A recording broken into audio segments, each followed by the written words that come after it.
Okay, in this week's lesson, we're going to try a little tweaked format where we will do a more text-based lesson than last week. So we're constantly adjusting. Let me know what you think about this new format. If you like it, if you like the old format, please let me know. At the end of the day, this lesson is meant to benefit, and hope I can be as helpful as possible. Okay. So we're going to start off by reading a short overview of the two portions. We have two Torah portions that we read in 1 week. In the Jewish calendar, there's not a fixed number of weeks per year. In the secular calendar, there's a 52-week calendar. But in the Jewish year, you have a few factors that change that. So first of all, you could have an extra elite month. Instead of 12 months, you could have 13 months. And you could also have months that are 29 days and months that are 30 days. And some of those months are fixed. We know every year this month is going to be 29 days or 30 days, and other weeks will be 30, but then there are certain months that, depending on the length of the year and other variables, change that. But we still have a goal to complete the entire Torah every year in synagogue, and that's called the Torah portion of the week. And spiritually, the reading of the week, and more specifically the reading of the day, because you divide each weekly Torah portion into 7 parts, and so you have a reading for every day of the week.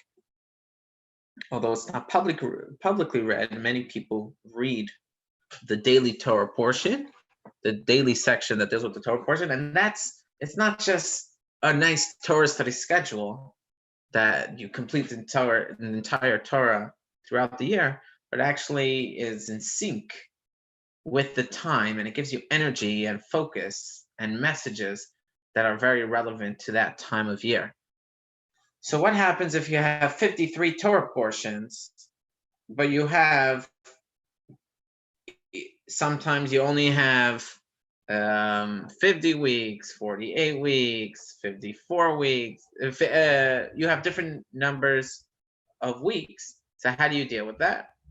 And the answer is, and it gets even more, we don't just lose weeks because of the months. We also, if a festival falls out on a Shabbat, we don't read the Shabbat Torah portion, we read the festival Torah portion. So for example, if Passover falls out on Shabbat, you skip the Torah reading, and so you have to catch up.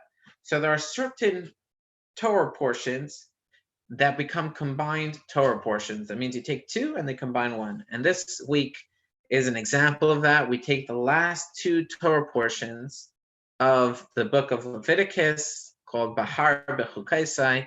We put them in 1, and that's the week that we're going to read this week. Okay, so the overview. On the mountain of Sinai, God communicates to Moses the laws of the sabbatical year. Every 7th year, all work on the land should cease, and its produce become free for the taking for all, man and beast. That means if there are oranges that are growing in your personal field, but it's the sabbatical year, you are entitled to it equally as anyone else is entitled to it. And there's limits on how you can't take to store for business. You could take for personal eating use only. Now, 7 sabbatical cycles are followed by a 50th year, the Jubilee year, on which work on the land ceases, which is similar to the sabbatical. But keep in mind, if you have 7 sabbaticals, that comes up to 49 years. So the 49th year is a sabbatical. And then the 50th year is another sabbatical. So every 7 cycles, you have 2 sabbaticals in a row, 2 years where the land ceases. In addition, there's a few other elements of the Jubilee year different than the sabbatical year. All indentured servants are set free. and all ancestral estates in the Holy Land that have been sold revert to their original owners. So these two concepts are, number one, there's no such thing as a sale of land in Israel that's indefinite. Every sale of land is a lease, a long-term lease. So everyone in Israel, at least in biblical Israel, everyone in Israel knew that you weren't buying farmland forever.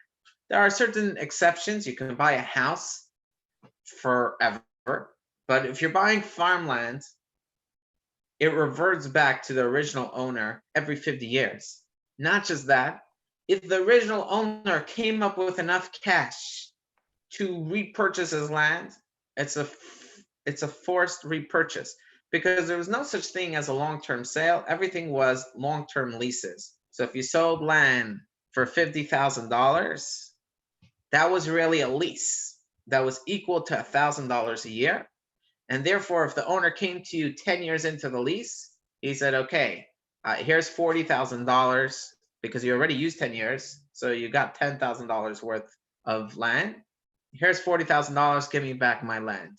Of course, any improvements onto the land that the farmer made into the land, he planted trees. So obviously the original owner has to pay those expenses, and there's a special calculation given to that. But just it's a whole different paradigm for thinking of land ownership. Additional laws governing the sale of lands and the prohibition against fraud and usury are also given. So this is the area in the Torah where the Torah tells us that a Jew is not allowed to charge another Jew interest on a loan. And for thousands of years, Jewish communities have always had a gemach, a free loan society where whoever needed got an interest-free loan. And those even exist today. You could Google Hebrew Free Loan Society. You'll see the most famous one in New York, a free loan society where you could receive interest-free loans. And it's a powerful, incredible thing that the Jewish people had. Okay, to continue this overview of the two Torah portions, God promises that if the people of Israel will keep his commandments, they will enjoy material prosperity and dwell secure in their homeland. But he also delivers a harsh rebuke, warning of the exile, persecution, and other evils that will befall them if they abandon their covenant with him. And many of these prophecies actually were fulfilled, and the Jews have actually experienced these terrible tragedies in our history. Nevertheless, and this is God's ultimate promise, even when they are in the land of their enemies, I will not cast them away, nor will I ever abhor them, to destroy them and to break my covenant with them, for I am the Lord their God. In other words, God tells us, even when I'm extremely angry at you or upset and disappointed, it doesn't mean that I'm breaking the relationship with you. It's only that we have to go through a reset in order to reach a higher level in the relationship. The Torah portion concludes that with the rules on how to calculate the values of different types of pledges made to God. If you say, I pledge my value to God, so there's a number of how much you have to give for that pledge. Okay, so that's the overview of the Torah portion. And now I want to invite a participant into reading some selected verses from this week's Torah portion. And we're going to do a deep dive and try to find some of the wisdom of the sages on some of these verses. So who do we have to join us? Can we get a volunteer to read for us? I will. Hi. Hi. Okay, I can't really see so well, but if you could please read for us. We really appreciate starting it. where? 25 Right lines? here. Do you see where it's highlighted? Yeah. Okay. This God is the spoke. opening verse. Oh, all right. Yeah, go for it. God spoke to Moses on Mount Sinai, saying, when you come into the land which I give you, the land shall rest a Sabbath unto God. In If other you- words, Yeah, okay, let's just now analyze this first. So Hashem spoke to Moses on Mount Sinai.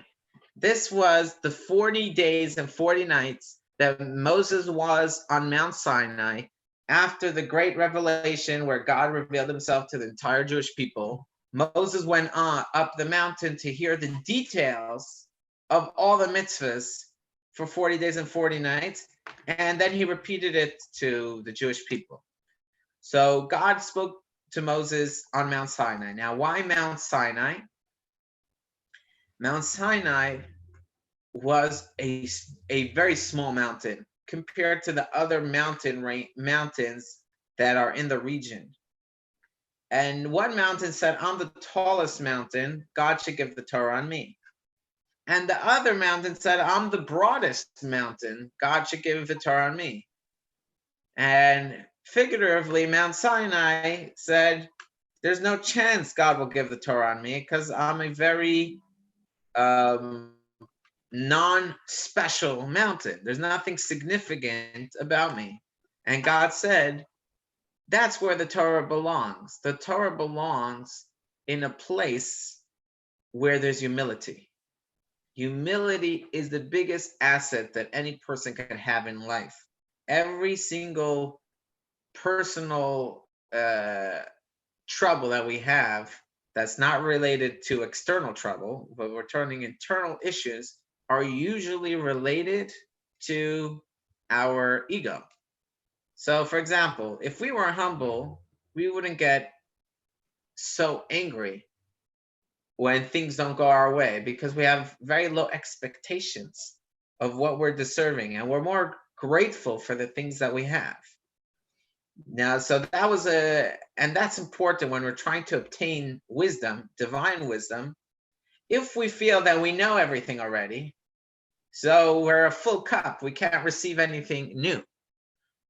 So God says, you want the Torah, you have to make yourself like Mount Sinai. You have to make yourself humble and open.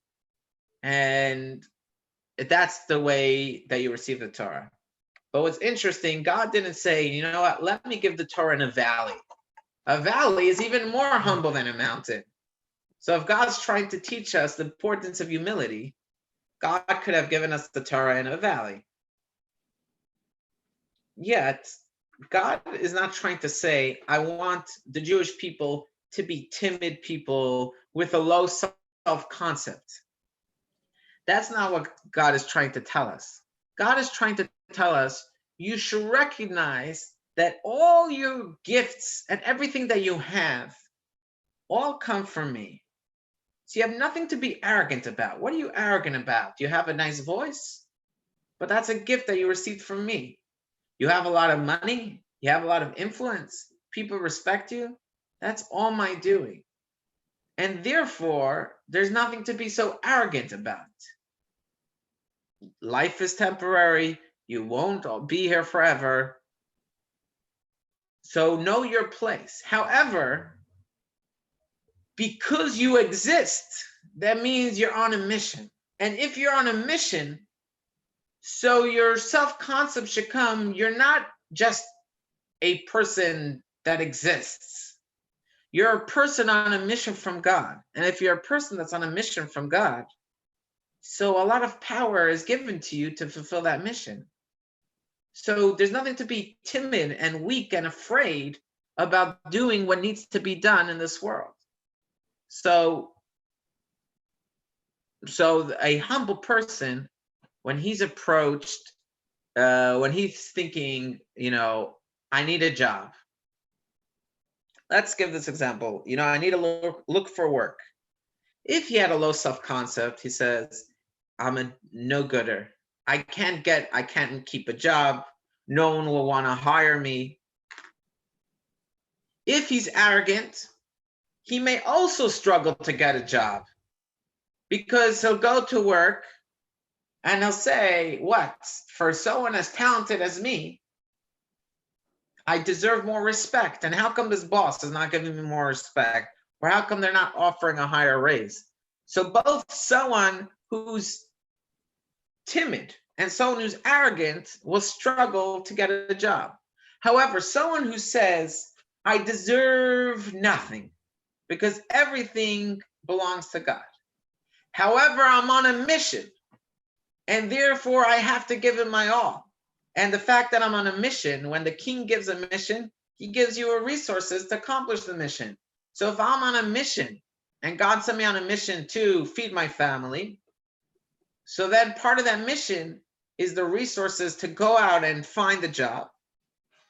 And so it's not my own doing. I'm doing it because that's the mission that God gave me.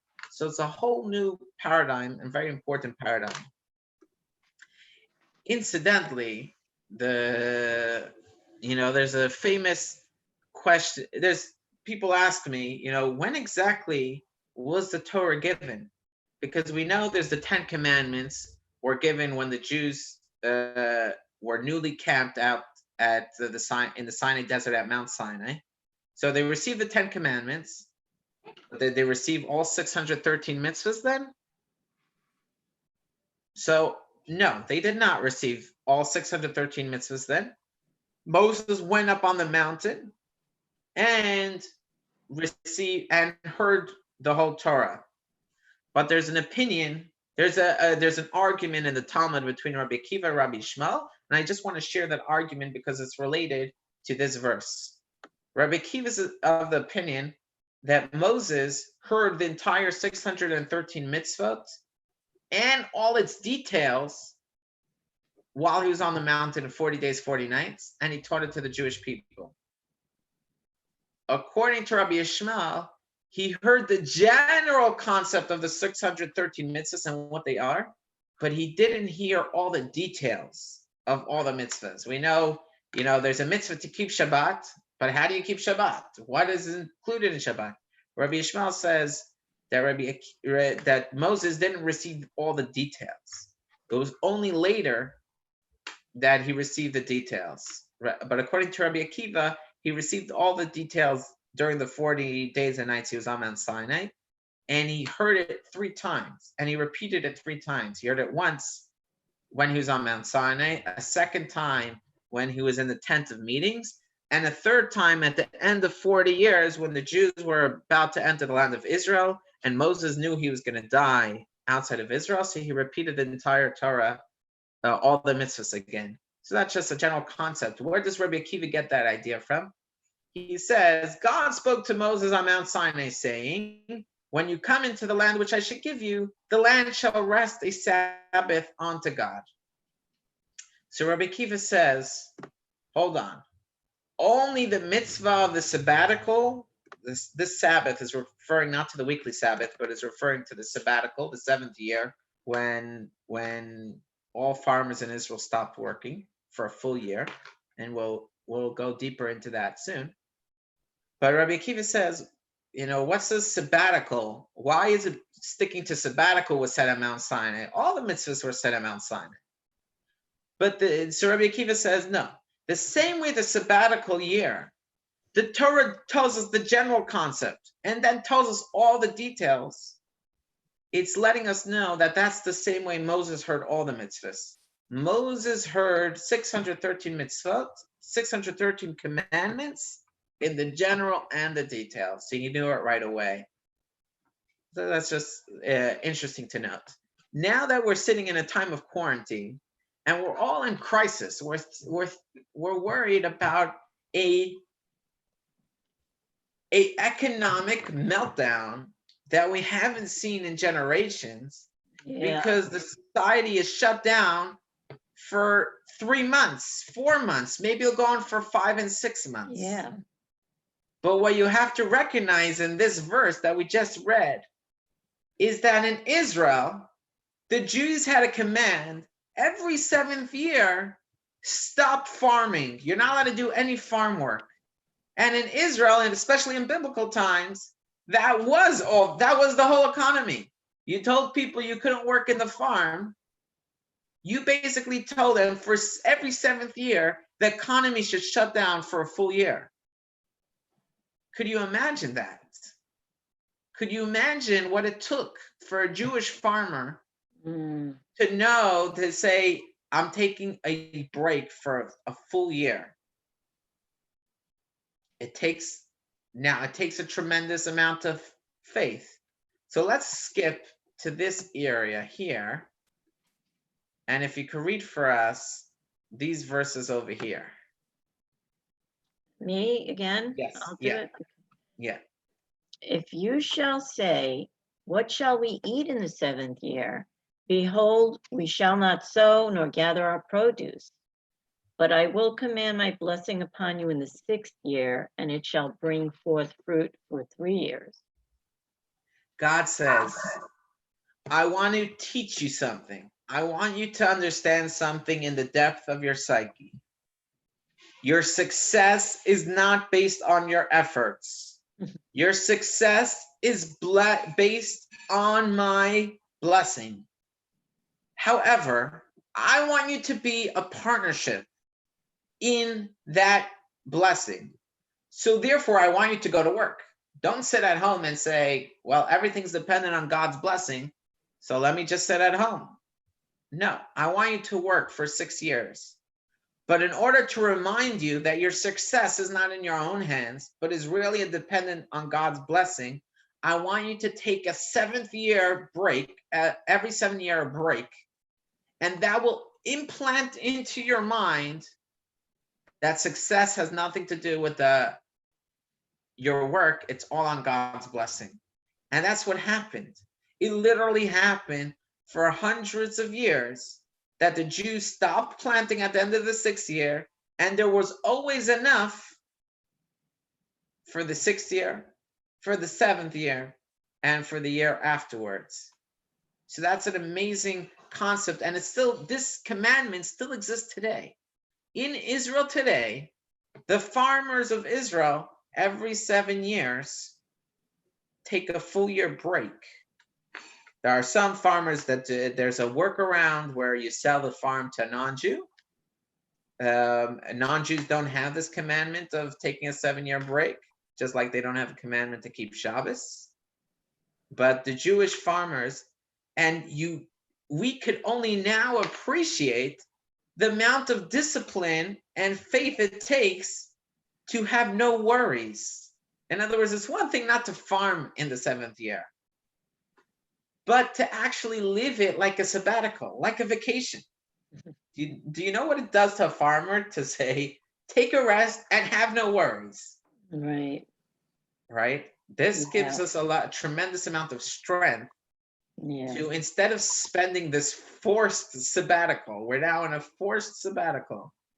And either we could spend this time checking our bank accounts every 3 minutes, reading all the news to make sure we have the latest headlines every other second, or we could check our bank account just once a day or less than that and focus our energies towards deepening our relationship with God, with other people, with improving ourselves, with all the other things that we said this is important to do, but we just don't have any time. So it's quite an amazing concept, the sabbatical year. Okay, now, Rabbi, yes, with the issue of rebuking, from before, if the covenant is not kept, yeah, I find it a little harsh and mhm. worrisome. Can you explain it a little? I mean, Yes, isn't God forgiving and all of that? yeah. So what's important to understand is that we sometimes confuse niceness with love. And we think if someone's nice to me, they love me. If someone's harsh with me, it means that they don't love me. And we get that concept because that's our experience. People that are mean to us, usually they don't care for us. Right. But that's because we don't really have real friends. if we had real friends, and I'm talking about friends who are not afraid to tell us the truth. You know, there are certain friends that when we ask them, how did you like the class that I gave? Or how do you like the dress I'm wearing? They know that they better say, oh, you did a great job. Everything was amazing. Because they know you'd be disappointed to hear the truth. But then there are friends that you know, even if they tell you the truth, they still love you 100%. They're just telling you the truth. Right. Okay. But they really love you, and they're telling you the truth is really coming out of love, and you really feel it that way. Okay. You really feel it that way. And so at the end of the day, God is saying, you know, I need you to be your best self. Now, I promise you that even if you mess up terribly, and after I send my prophets who tell you that God is pleading with you, correct your ways and mend your ways, and you're ignoring me, I promise you, and that's how he ends up, I will not cast away, I will not cast them away, nor will I ever abhor them, to Okay. destroy them and to break my covenant with them. For I am Lord their God. I Okay. will never break. This is not a severing of the relationship. Okay. This is just sometimes we're living on a level of a relationship that is extremely shallow. Right. And so sometimes God says, you know, just imagine this. You were using your computer, and every button that you clicked only responded to your button 20 to your click 20 seconds later. Right? So you click new tab, but a new tab only opened 20 seconds later. That would be an extremely frustrating experience because you do something and you have no feedback. Right. You don't know, am I doing the right thing? Am I doing the wrong thing? Right. So Hashem says, I built this world to work with feedback. That means if you do something healthy, you'll feel good. If you do something that's dangerous, you'll feel bad. So when physically you jump off the roof and you break a leg, God forbid, on the pavement, you get feedback and you know to never do it again, right? Is the feedback a punishment? No. It just helps you. It's just reality, right? It's just reality. So the same thing God says, we don't realize the great spiritual energies that there are in the world that are accomplished with the good deeds that we do and with the not such good things that we do. We don't realize they're having cosmic effects on ourselves and our world. And God says, at times I will give you feedback. I will make it so that you'll get the feedback. When you do something right, you'll have the feedback. And when you do something wrong, you'll get the feedback. Okay. Now, the reality is this feedback only works when your friend is awake. What if your friend is sleeping and he's doing something crazy? Oh, that's true. Right? So Yeah. is it going to help to rebuke him while he's sleeping? No. No. And our sages tell us that nowadays, all of this was in temple times, when the Jewish people were considered spiritually awake. But in our generation, we're considered spiritually asleep. Yeah. So to say that this evil in the world happened as God's feedback because of our evil ways makes no sense. Right. That's too harsh. That's not what's happening. Okay. And so we don't have to justify bad things that happen. We don't have to say, oh, the reason that this bad thing happened is because we're not behaving ourselves properly. It's not punishment, right? It's not punishment. It's not even feedback. Okay. It's just we're at the end of exile. And at the end of exile, we're in a dream state. And in dreams, crazy things can happen. Okay. And that's the negative, but it's also a great positive. It means that someone who seems to have zero, in the olden days, you had to be a somebody in order to accomplish something great. Nowadays, as we get closer to when Mashiach's going to come, we're in a reality that even a nobody could accomplish so much good and bad. In 300 years ago, if you did something, you had to be very powerful to have an influence somewhere far away. Right. Nowadays, anyone could get on Zoom. Anyone could, you don't have to build up and be someone who's an expert. Everyone has a voice. Right. And that, because we're in this dream state, which allows nobodies to have great success in the positive and in the negative. So we have to make sure that we're doing things in the positive, that we're not holding back, that we're not saying, who am I to do this? Because everybody, when you're in a dream, nothing has to make sense. So you think you're incapable of doing something, who cares? Since when does your capability lead to results? When you're in a dream, the elephant fits through the needle. The person who has seemingly no influence or no skills can accomplish a lot. So that's something we have to remember as we get to the end of this time. I just want to share one more concept to tie everything together, the two things that we spoke about. You know, in the older, if you think about farming in Israel, look what you just read over here. You read here, behold, that the farmer has the question, what will we eat in the 7th year? But I will command my blessing upon you in the 6th year, and it shall bring forth fruit for 3 years.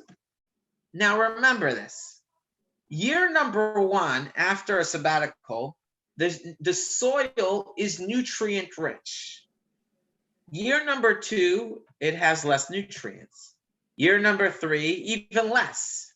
By the time it's the 6th year, the farmland is completely depleted of its nutrients. And yet in that year, God said, my blessing, this depleted farmland that has no energy, has no nutrients, is so weak, will give success for 3 years worth.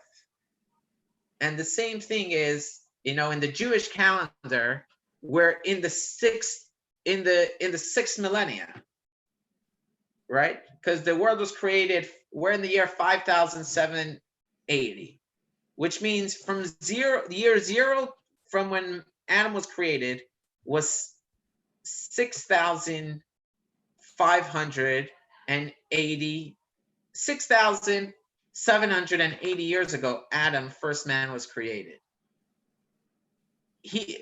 We're already in the 6th year. And spiritually speaking, we're the most depleted generation that ever existed. The generations before us have been much greater spiritual giants than ever. We're just a very spiritually weak generation. Oh. And yet, hold on. And yet, God says, don't give up. Don't say, if the spiritual giants of the previous generations couldn't make the world a home for God, how could we make the world a good place? If they couldn't do it, we certainly can't do it. That's what might go through our mind. And that is what goes through the mind of the farmer. He say, what's going to be of the 7th year? What's going to be, will there ever be a utopic world? Will the world ever become a good place? How will it be? But God says, I will command my blessing upon you in the 6th year. The generation, the people that are living in the 6th millennia, who feel spiritually weak, even though spiritually you are weak, I will plant within you the blessing that you can make the world a strong and vibrant producing world enough for 3 years. So that's something to, sometimes we feel weak, but we have to remember that we have God's blessing with us. What do you think of that? That's encouraging. It's not encouraging? It is encouraging, yeah. Yeah. Okay. It's encouraging. It's, in other words, we could all identify with the spiritual weakness, Oh, yeah. but we may not be able to identify with the spiritual blessing. But God's telling us, and we have to keep faith and keep strong and remember that we have God's blessing, and therefore, even spiritually weak, depleted, drained, tired, exhausted people have God's blessing to succeed and to accomplish our mission in this world. That's good. Yeah. Okay. With that, I wish you a Shabbat Shalom, a good Shabbos. You too. Thank you for the class. It was wonderful. My pleasure. I'm looking forward to the next one. That was good. Okay. That was very good. Okay. Can I just See you. ask you something briefly? Sure. Like, Sure. let's say, Should I stop the recording? oh, you can, yeah. Okay. Give me a second. First, let me pause share. Let me stop recording. And